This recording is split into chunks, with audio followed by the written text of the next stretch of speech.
Sublime gracia del Señor. El estudio, ¿cómo se titula el estudio que estamos haciendo, hermana Marora? No es que me dijeron que yo solo le preguntaba a las mujeres. Hermano misógino. Bueno, Edwin, ¿cómo se titula el estudio que estamos haciendo?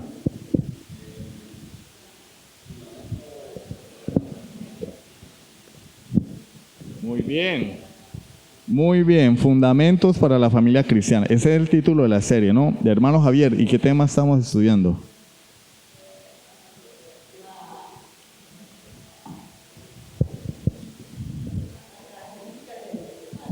El deber de los padres, casi, por ahí va la cosa, Bueno, el deber de los padres.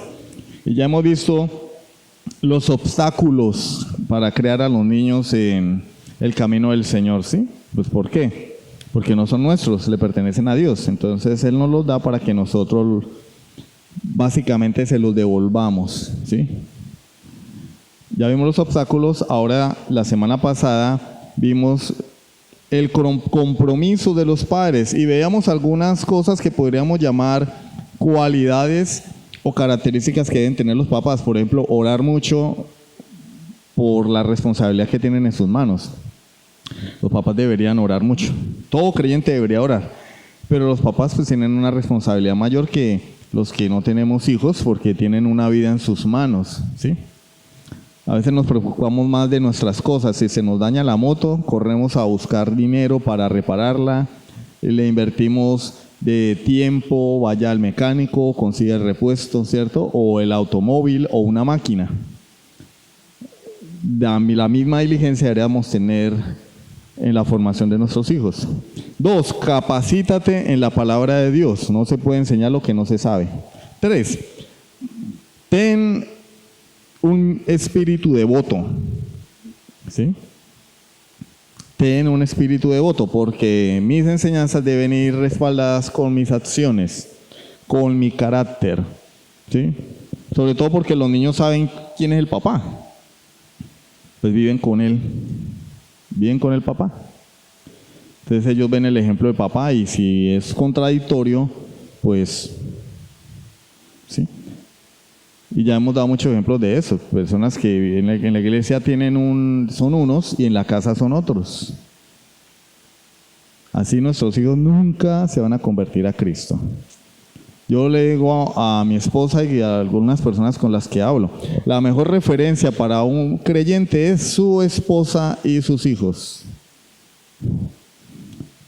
Ustedes quieren saber quién es un verdadero creyente, hablen con la esposa, hablen con los hijos y se van a dar cuenta si es un verdadero creyente. Puede que predique muy bonito, que sepa mucho de la palabra de Dios, que sirva en la iglesia local, pero si en su casa su esposa no da testimonio de él y sus hijos no dan testimonio, es un hipócrita. Es un hipócrita. Porque ¿qué me sirve ser luz afuera y tinieblas adentro? ¿Sí? Entonces tengo que yo tener un espíritu piadoso si en realidad quiero que mis hijos vengan al Señor. Un espíritu.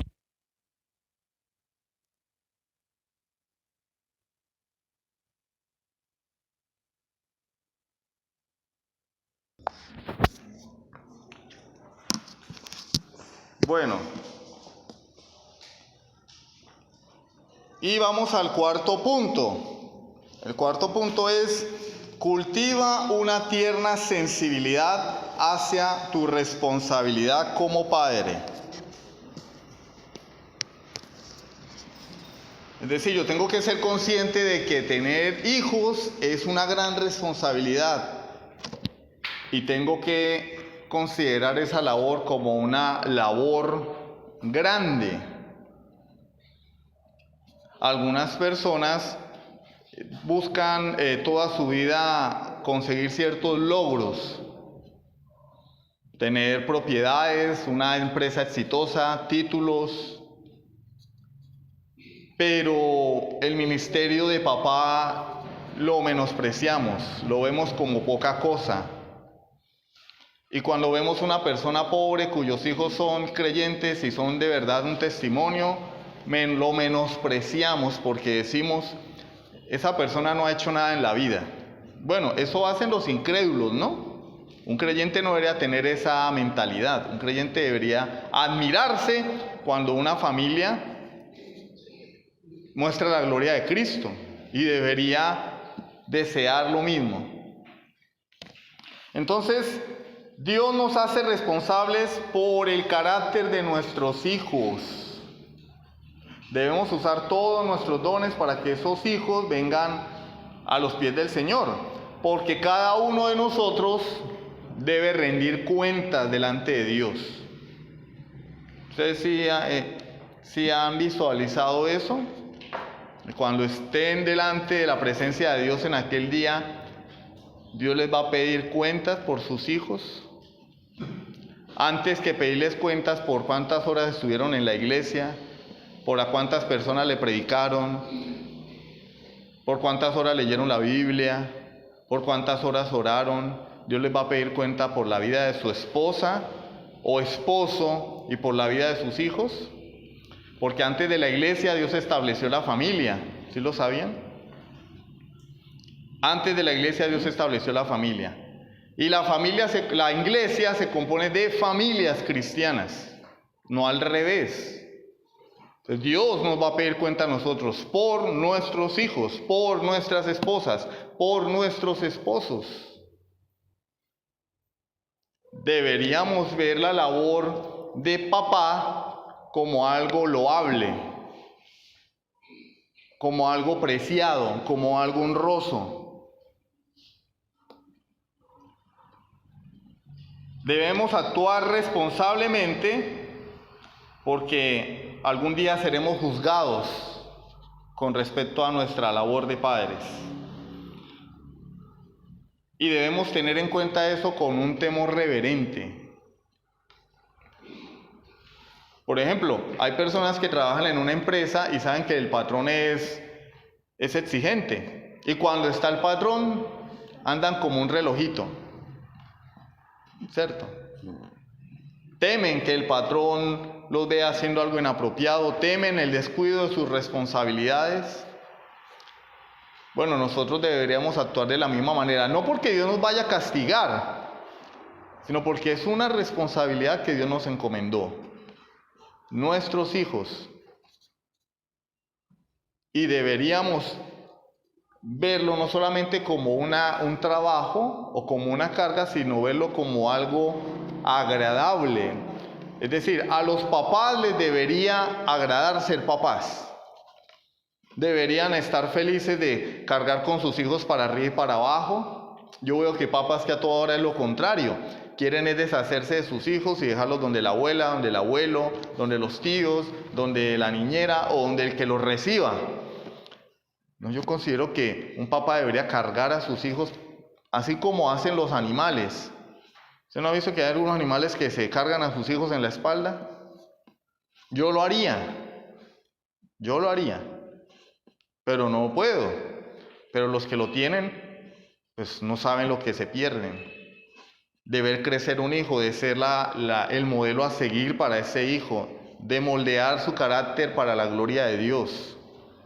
En lugar de estar buscándole una niñera todo el tiempo.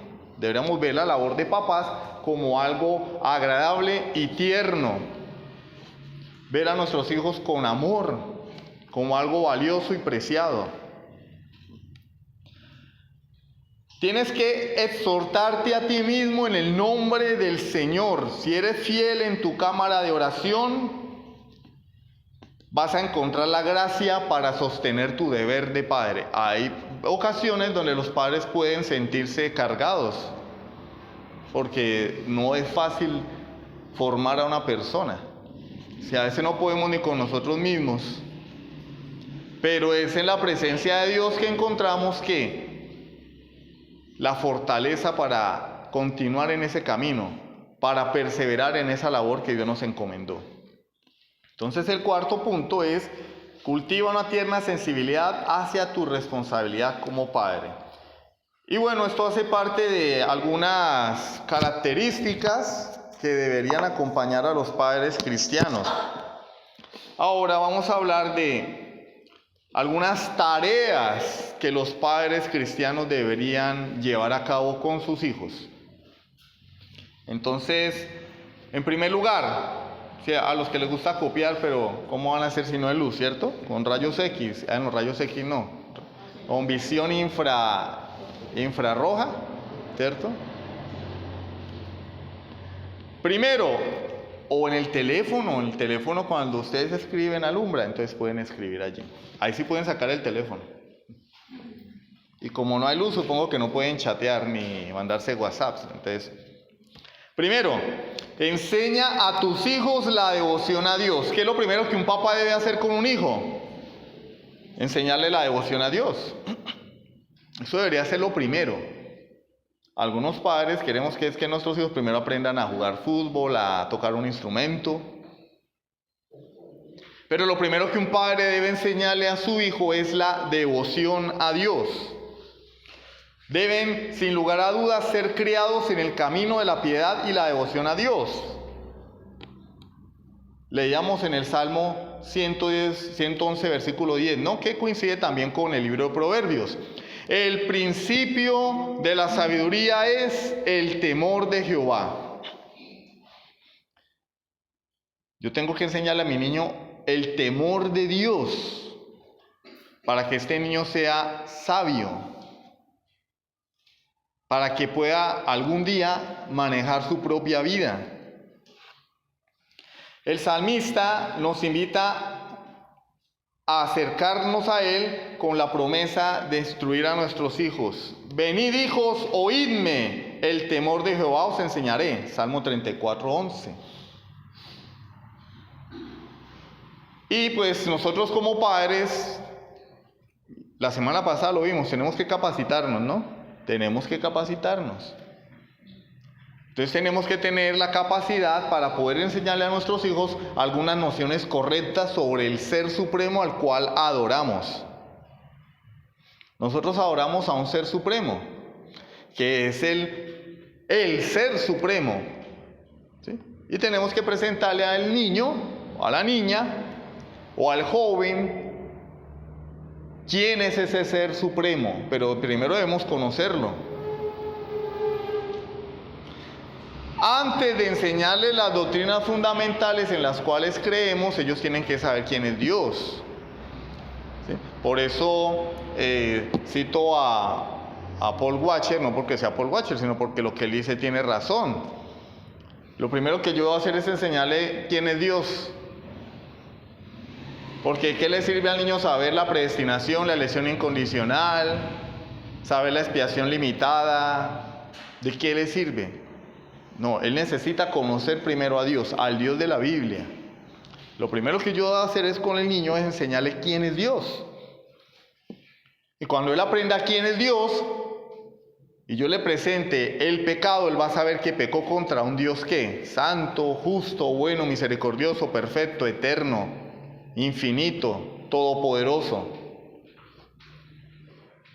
Ahora, el problema radica es cuando yo no conozco a ese Dios. Entonces ahí sí estamos en un serio problema. Yo primero debo conocer a ese Dios, no desde el punto de vista intelectual, sino desde el punto de vista experimental. Es decir, yo tengo que haber experimentado un encuentro con Dios, una transformación en mi vida para poder enseñarle a mi niño quién es ese Dios, porque los niños no son tontos. Nosotros pensamos que sí. El niño no sabe. El niño no sabe. No, él sabe. El que no sabe soy yo. Entonces cuando comemos en la calle con el niño, vamos a orar por los alimentos, Benito. Señor, bendice los alimentos. Cuando estamos en la iglesia, aleluya, gloria a Dios. Pero en casa comemos como los animales, no oramos por los alimentos, gritos, maltrato, palabras hirientes, desprecio. ¿Y ustedes creen que los niños no se dan cuenta de eso? Es más, el día de mañana a más de uno lo van a hacer quedar mal sus hijos. A más de uno lo van a hacer quedar mal sus hijos. Cuando digan, mi papá. Mi papá es puro cuento. Mi papá es puro cuento. Mi papá es digno de un Oscar, porque actúa lo más de bien. En la iglesia es uno, pero en la casa es otro. En la iglesia le dice a su esposa, mi amor, mi reina, mi cielo. En la iglesia, perdón. Y en casa, todos los calificativos denigrantes que se puedan conocer. Y el niño se da cuenta de eso. O la mujer, en la iglesia es la mujer piadosa que proclama con su boca que hay que someterse al hombre, que hay que sujetarse, que hay que respetarlo, pero en casa grita a su esposo y mantiene malponiendo a su esposo con sus hijos, hablándole a sus hijos mal de su esposo. ¿Ustedes creen que los niños no se dan cuenta de eso? Ellos se dan cuenta. Mañana, cuando ese niño no quiera nada con el evangelio, cuando prefiera el mundo, vamos a decir, ay, ¿y qué fue? ¿Y por qué? ¿Por qué mi niño no se convierte? ¿Por qué mis hijos? Hermano Boris, pido oración por mis hijos. No, ya no es tiempo de orar. Sí, tiempo de orar, pero para pedirle perdón a Dios. Y de paso, pues, tendría que pedirle a Dios que le dé arrepentimiento y fe, porque si vive una vida impía en casa, es porque no nació de nuevo nunca. ¿Sí o no? Entonces yo tengo que mostrar la vida de Cristo en mi hogar para que mis hijos no tengan excusa.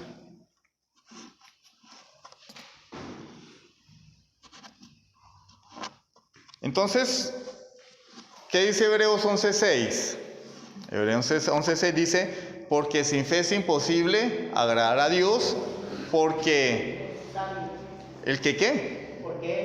Porque es necesario que el que cree en Él, ¿cierto? Crea que le hay y que es galardonador de los que le buscan.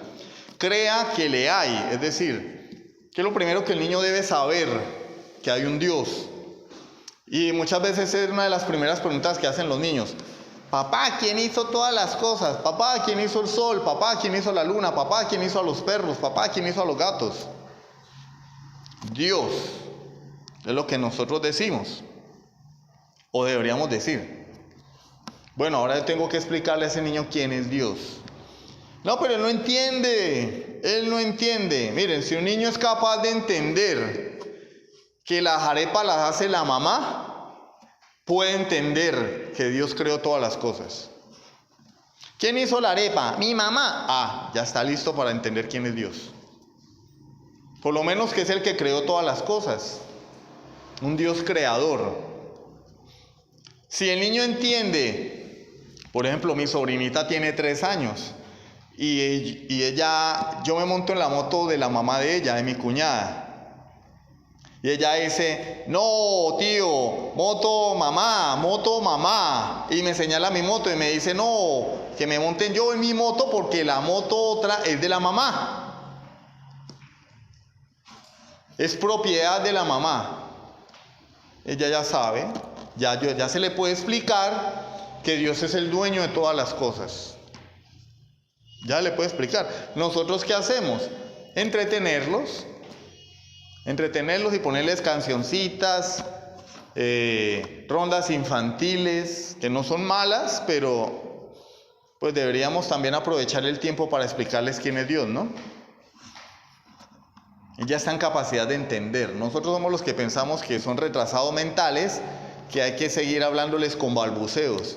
¿Quién es la niña de mamá? No, la niña de mamá ya puede entender quién es Dios. Ahora yo tengo que explicárselo y hablarle de ese Dios creador, de ese Dios supremo, de ese Dios dueño de todas las cosas, de ese Dios que hizo el universo, la tierra, los animales, el Dios al cual todos los seres humanos pertenecemos. Él ya puede entender eso. Y con el paso del tiempo, cuando ya tenga arraigado ese concepto de Dios, yo le puedo decir, nosotros hemos ofendido a ese Dios. Y le puedo presentar ¿qué? El Evangelio. Le puedo decir que nosotros, siendo propiedad de ese Dios, le hemos deshonrado, le hemos desobedecido. Pero es la labor de los papás, no la labor de las maestras de escuela dominical ni del pastor. Es la labor de los papás.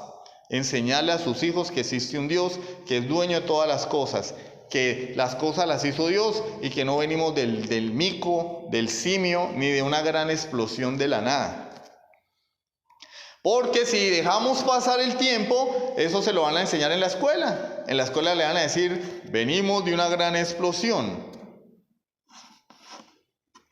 Y ahora esa es una religión.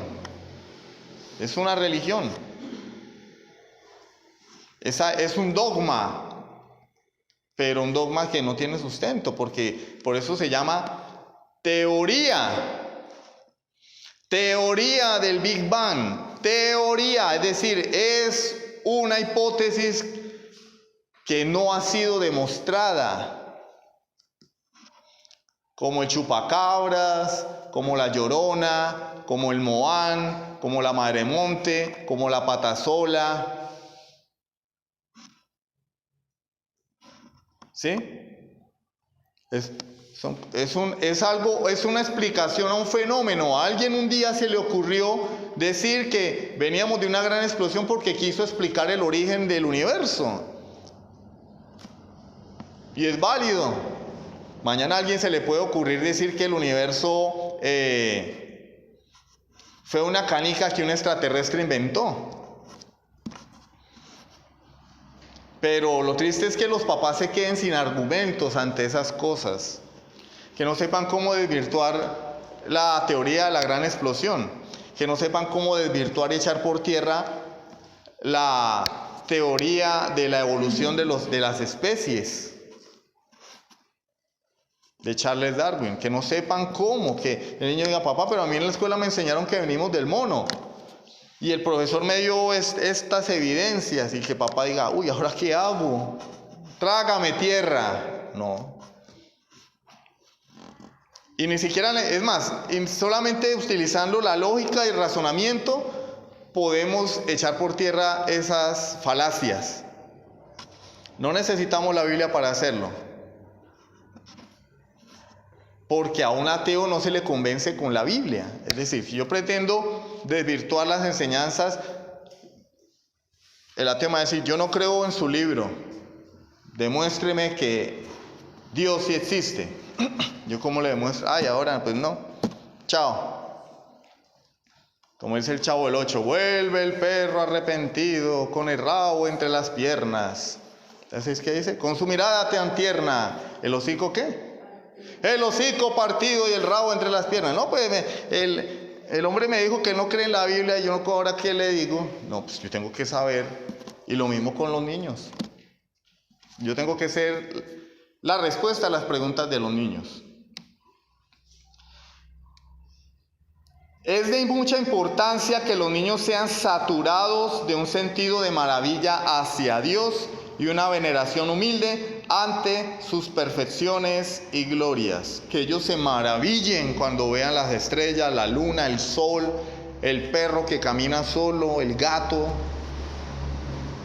Pero los niños se maravillan hoy es con el teléfono.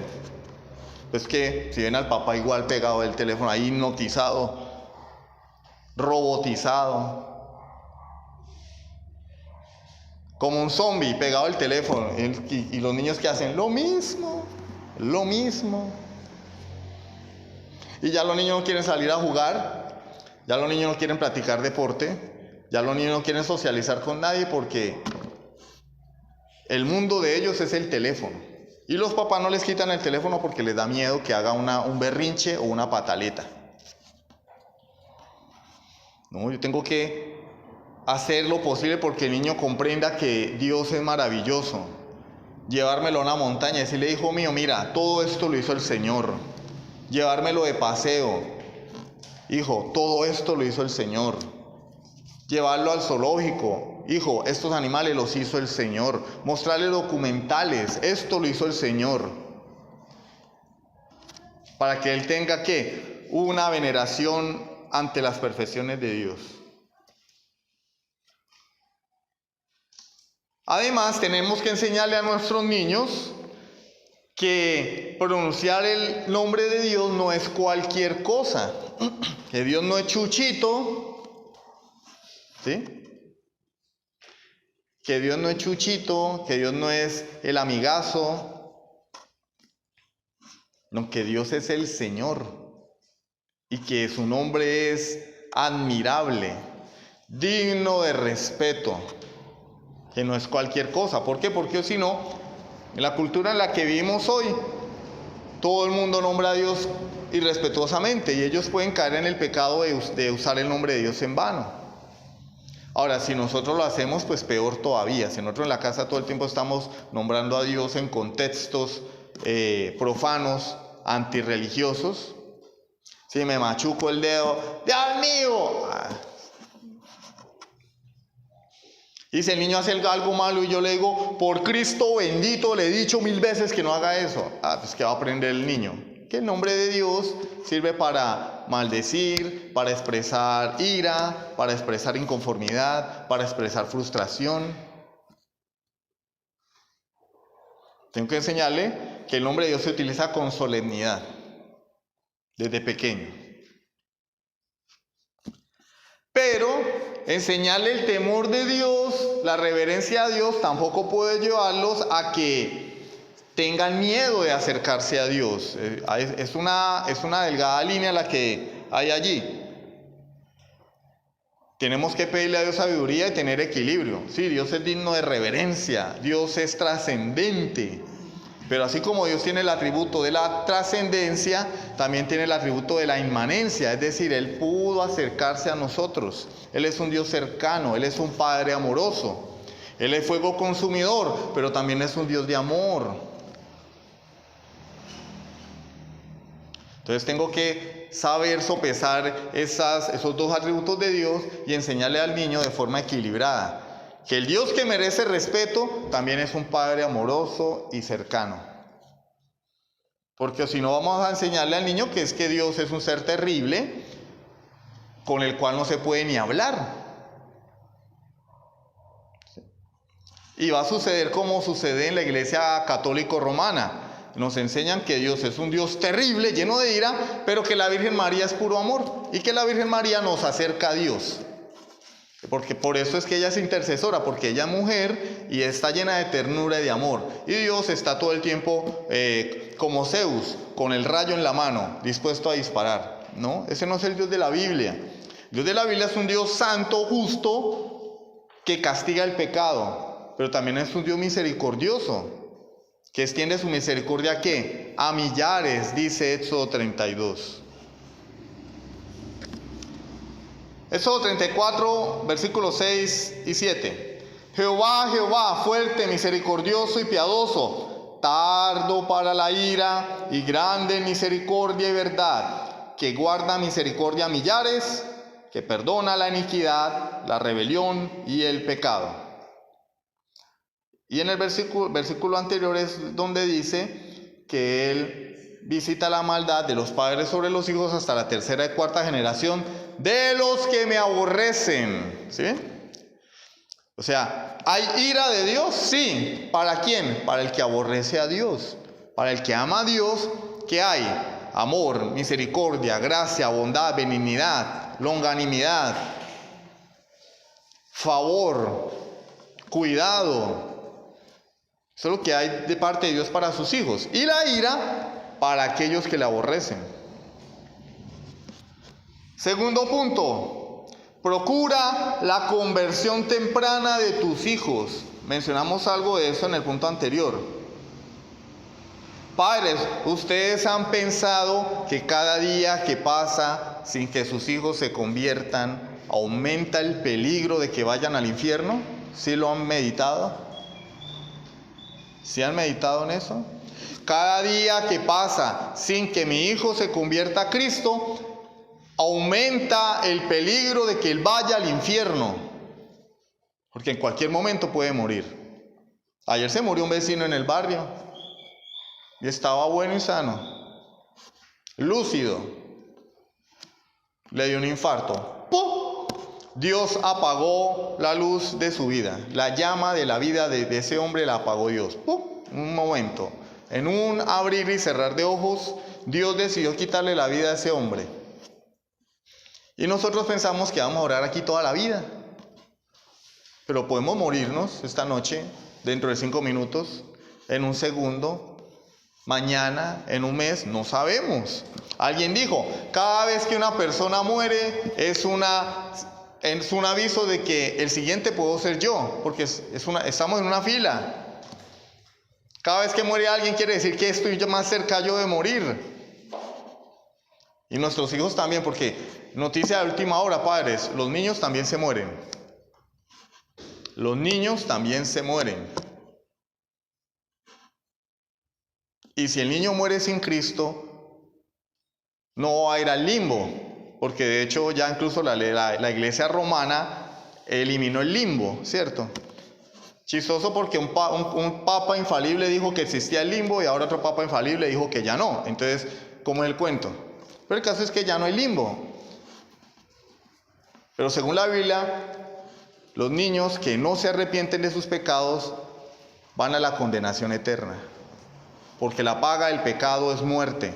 Y el Señor dice, los padres no pagarán el pecado de sus hijos, ni de los hijos el pecado de los padres, sino que cada cual morirá por su propio pecado. Eso debería a mí estremecer mis entrañas como papá.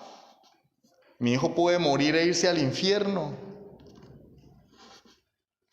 Mi hijo puede morir sin Cristo esta noche e irse a la condenación eterna. ¿Y yo qué estoy haciendo para impedir ello? Impedir esa situación. Entonces debo ocuparme. Porque los papás se enfocan primero en que el niño, ojo que no estoy diciendo que esté mal, ¿no? Que el hermano piensa que no es cuerpo glorioso. No. Es bueno que nuestros hijos tengan un buen futuro, una buena carrera, que tengan logros en la vida, que aprendan un arte, un oficio, que puedan obtener un buen empleo. Sí, claro. Pero para esta vida. Y si yo me propongo durante toda mi vida que mis hijos sean unos excelentes profesionales, pero no alcanzan a graduarse, porque yo no tengo la vida de mis hijos comprada, él puede morir estudiando. Pero si muere estudiando con Cristo, gloria a Dios. Ahora, si muere sin Cristo, de nada le va a servir el título, la empresa, el éxito y la fama. De nada. Hay padres que pasan más tiempo embelleciendo a sus hijos. Ahora, no estoy diciendo que eso sea malo, porque después no sea que el domingo los traigan aquí como indigentes, ¿no? El hermano Boris dijo que no podía embellecer a los hijos, ¿no? Y no estoy diciendo eso. Pero hay papás que se preocupan más que porque la niña vamos a mandarle a hacer el peinado, vamos a comprarle el vestido, vamos a hacerle aquí, vamos a hacerle allá, porque quieren que la niña sea como una princesa. Sí, puede que por fuera sea una princesa, pero por dentro es una hija de Satanás. Por dentro es una hija de Satanás. Y caemos en el mismo pecado de los fariseos. El Señor le dijo a los fariseos, vosotros sois sepulcros blanqueados, que por fuera estáis bien bonitos, bien limpios, pero por dentro estáis llenos de huesos de hombres y de toda putrefacción. Yo me preocupo porque mi hijo sea lindo, bonito, bien peinadito, bien hermoso, la mejor ropa, pero es un hijo de Satanás. Yo debo procurar. Mi prioridad como papá, ojo, prioridad como papá debe ser que ese niño se convierta. Y ya les dije, si el niño puede entender que las arepas las hizo la mamá, si el niño puede entender que esos zapatos son del papá, que esa moto es del papá, que ese carro es del papá, si el niño puede entender, ese juguete es mío, él también puede entender que hay un Dios dueño de todas las cosas. No tenemos que esperar a que cumpla 10 años, ya cuando sea un chino rebelde, que nadie pueda con él. Hermano, ore por mi niño que es rebelde. ¿Cómo así? 10 años después se acordó de que había que orar por su hijo. Entonces tenemos que ponerlo manos a la obra con nuestros hijos. A no ser que no entendamos el Evangelio y que para nosotros la vida eterna, el destino eterno de nuestros hijos no tenga ningún valor. Entonces, una persona, un padre que no se preocupa porque sus hijos conozcan a Cristo, yo puedo dudar mucho que sea creyente. Porque es que lo primero que hace un verdadero creyente es compartir a Cristo, a sus personas más cercanas. Pero padres que sirven en grupos familiares, que predican el evangelio, pero no se ocupan de que sus hijos conozcan al Señor. Eso es una contradicción. Pura hipocresía. Deber de los papás, primero sus hijos, que conozcan a Cristo. Orar por sus hijos, sembrar en ellos quién es Dios. Y en la medida en que ellos puedan ir desarrollando sus capacidades cognitivas, puedan entender que necesitan salvación. De esa manera venir a Cristo. Dice Lamentaciones 2:19. Levántate, da voces en la noche al comenzar las vigilias. Derrama como agua tu corazón ante la presencia del Señor. Alza tus manos a Él, implorando la vida de tus pequeñitos. ¿Cuántos de ustedes claman a Dios por la salvación de sus hijos? Así como cuando uno le duele el estómago. Señor, sáname, me duele el estómago, Señor. ¿Han orado así por la salvación de sus hijos? Sabiendo que en cualquier momento pueden morir. Y van para el infierno. No, pero es que a mí me dijeron creer en el Señor Jesucristo y serás salvo tú y tu casa. Sí, ¿y será que es que el carcelero se quedó allá en la cárcel? No, él fue a casa con los apóstoles y predicaron el evangelio a su familia. Es que la salvación no es por ósmosis. No, creen en el Señor Jesucristo y serás salvo tú y tu casa. Entonces yo creo y mi familia se va para el cielo conmigo. No. La salvación es personal e individual. Si el niño no se convierte a Cristo, si el niño ya tiene la capacidad de entender su pecado y no se convierte a Dios, lo siento mucho, padres, está en condenación. Y el Señor nos pedirá cuenta de ello. Eso es lo más terrible. Que van a ir a la condenación y que Dios nos va a pedir cuenta. Ahora imagínense ya cuando el muchacho está grande. Ahí hay que reflexionar mucho en ello. Doblar rodilla. Alza tus manos a Dios implorando la vida de tus hijos. Que esa sea una prioridad de nuestras oraciones. Papás, alza las manos a Dios implorando la vida de tus hijos. Señor, que mi hijo se convierta. Si realmente amas a tu hijo, tú deberías clamar delante de Dios porque tus hijos se conviertan. Si esa no es una petición de oración en tus oraciones, si es que oras, entonces tú no amas a tus hijos. No amas a tus hijos.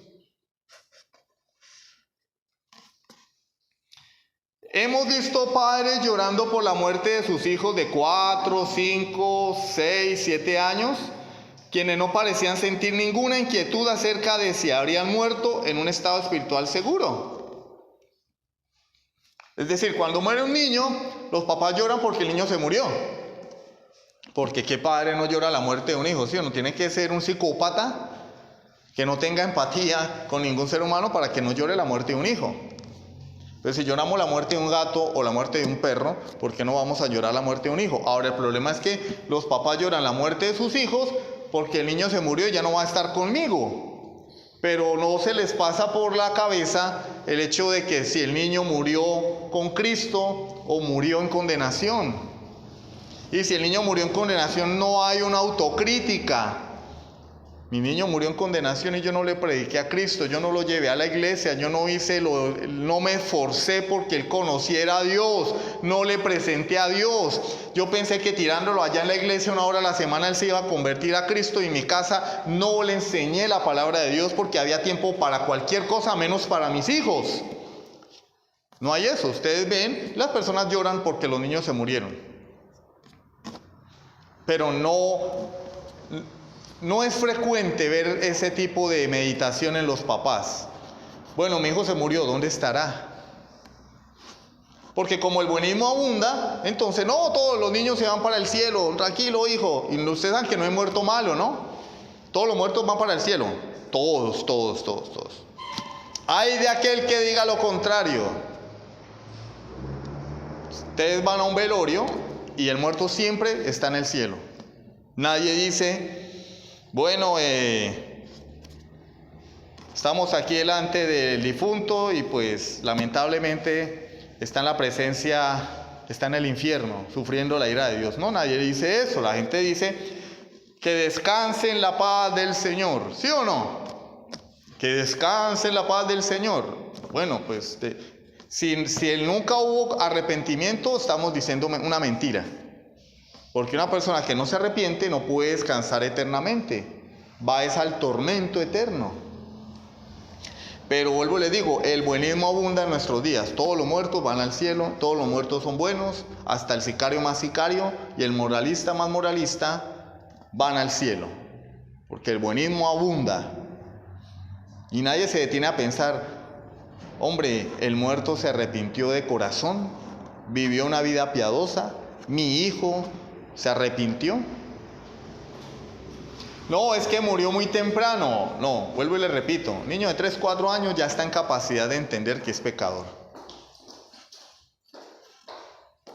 Porque también es un hecho interesante y serio en relación con la negligencia de los padres, que se ha sabido de niños menores de 4 años que han sentido convicciones profundas por haber pecado contra Dios y se han arrepentido de sus pecados creyendo en Cristo. No se necesita haber sido un drogadicto, sicario, asesino y violador para venir a Cristo. Un niño de 4 años puede venir arrepentido de Cristo, porque es que la salvación es de Dios. ¿Qué diferencia hay entre un niño muerto espiritualmente y un adulto muerto espiritualmente? Porque nosotros asociamos, mire, predicamos la soberanía de Dios en la salvación, pero hay una contradicción allí, porque predicamos la soberanía de Dios en la salvación, pero consideramos que un niño de 3 años no se puede salvar, o que un niño de 3 años no puede entender el Evangelio. Pero si Dios es soberano, o sea que la salvación es por la capacidad cognitiva o intelectual, es decir, si una persona puede entender el Evangelio, intelectualmente puede ser salva. No, porque está muerta espiritualmente. Y la Biblia dice en Romanos 3, no hay quien entienda, ni el niño de 3 años, ni de 4 años, ni el adulto de 30 y 40 años que tiene un título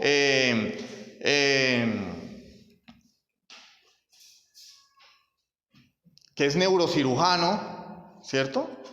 Que trabaja en la NASA, que ha ganado el premio Nobel de Ciencia, tampoco puede entender el Evangelio, porque eso es un acto divino, un acto de la soberanía de Dios. La salvación viene de Jehová. Entonces, Dios puede salvar a un niño de 3 años, salvar a un niño recién nacido si es su soberana voluntad. Porque algunos se van al extremo y dicen, no, todos los niños que mueren van al infierno. No, porque la salvación es de Jehová. Si Dios quiere revelársele a un niño de 3 años, a un niño de 2. Si decimos lo contrario, estamos poniendo la salvación en función de la capacidad cognitiva de la persona. Y eso, la Biblia no contempla eso. El niño de 6 meses, de 3 años, de 5 años y el adulto de 40 están muertos espiritualmente, y es Dios el que los trae de la muerte a la vida. Y Dios puede salvar a quien Él quiera, y puede salvar a un niño recién nacido como Él quiera, y puede salvar a un adulto a través de un versículo, una predicación o de un himno fundamentado en la palabra de Dios. Dios lo salva. Pero yo tengo como papá que hacer mi labor y no menospreciar al niño, porque decir que un niño de 3 años no puede entender el Evangelio es despreciarlo. No, él puede entender. Él puede entender. Entonces yo debo procurar su conversión. Vamos a dejar hasta ahí por hoy. Nos quedan algunos punticos más sobre las tareas de los padres. Tarea, ¿sí? Tienen tareas. Primero, ¿cuál era el primero?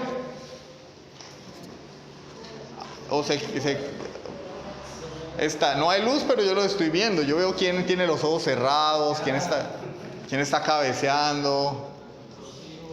Enseña a tus hijos la devoción a Dios. Número 2. Solamente vimos 2 puntos.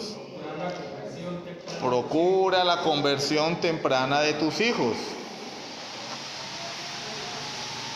¿Quién se quedó dormido? Procura la conversión temprana de tus hijos. La semana entrante vamos a continuar con estas tareas de los papás. Mis hijos ya están grandes, no importa, tienes sobrinos, tienes nietos, tal vez vayas a tener más hijos, uno no sabe si el amor retoña y vienen otros hijos, no sabemos. No sabemos. O de pronto adopten uno, ¿cierto? Y en la medida con el paso de estos estudios vamos también a ver cómo puedo yo no solamente procurar la conversión de mis niños a temprana edad, sino también procurar la conversión de mis hijos que ya están pasando por una etapa de adolescencia, ¿cierto? También cómo puedo yo lidiar con el carácter del joven. ¿Listo? Entonces vamos a dejar hasta ahí por hoy, vamos a orar. Sublime gracia del Señor.